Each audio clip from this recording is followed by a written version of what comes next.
ఇక హైదరాబాద్ లో ముగ్గురు బాలికలు అదృశ్యమయ్యారు. ఛత్తీస్గఢ్ రాష్ట్రానికి చెందిన తోతారాం రామ్తులేని దంపతులు ఇద్దరు కుమార్తెలతో జీవనోపాధి కోసం భాగ్యనగరానికి వచ్చారు. దోమలగూడ ప్రాంతంలో ఛత్తీస్గఢ్ కు చెందిన మరో కుటుంబం నివాసం ఉంటోంది. ఇరువురి కుటుంబాలకు చెందిన ముగ్గురు బాలికలు అకస్మాత్తుగా అదృశ్యమయ్యారు. వెంటనే కుటుంబ సభ్యులు పోలీసులకు ఫిర్యాదు చేశారు. రంగంలోకి దిగిన పోలీసులు సీసీటీవీలను పరిశీలించారు. బాలికలు రైల్వే స్టేషన్ కు వెళ్లినట్లుగా గుర్తించారు. బాలికలు రైలెక్కి ఎక్కడికైనా వెళ్లారా లేదా అని కోణంలో దర్యాప్తు చేస్తున్నారు.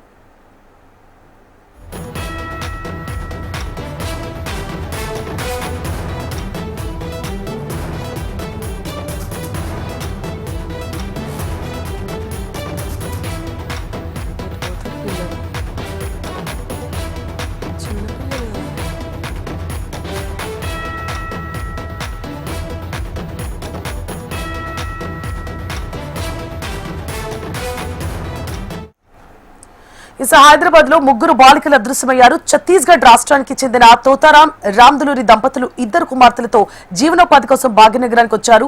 వారికి తెలిసిన ఇంకొక కుటుంబం నుంచి మరో బాలికతో కలిసి ముగ్గురు బాలికలు అదృశ్యమైనట్లుగా తెలుస్తోంది. ఇదే అంశానికి సంబంధించి పూర్తి డీటెయిల్స్ ని మా హైదరాబాద్ బ్యూరో చీఫ్ ఆర్కే అందిస్తారు.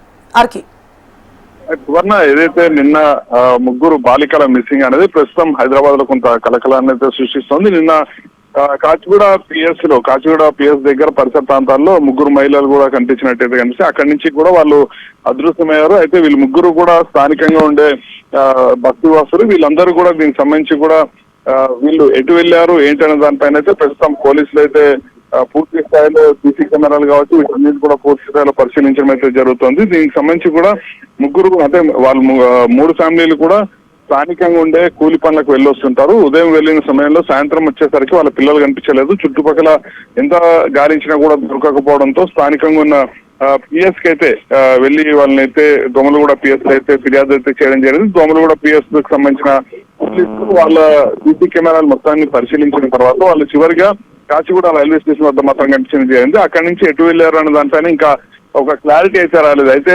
రైలు ఎక్కి ఎక్కడికైనా వెళ్ళడం జరిగిందా లేకపోతే ఆ చుట్టుపక్కలే ఉన్నారన్న దానిపైన అయితే పోలీసులు దృష్టి సారించారు. ఇటు ఆర్పీఎఫ్ పోలీసులతో కూడా ఎప్పటికప్పుడు పోలీసులు అయితే మాట్లాడుతున్న పరిస్థితి కనిపిస్తుంది. సో ప్రస్తుతానికైతే ఇంకా వాళ్ళ ముగ్గురికి సంబంధించిన ఆచూకీ లభించలేదు.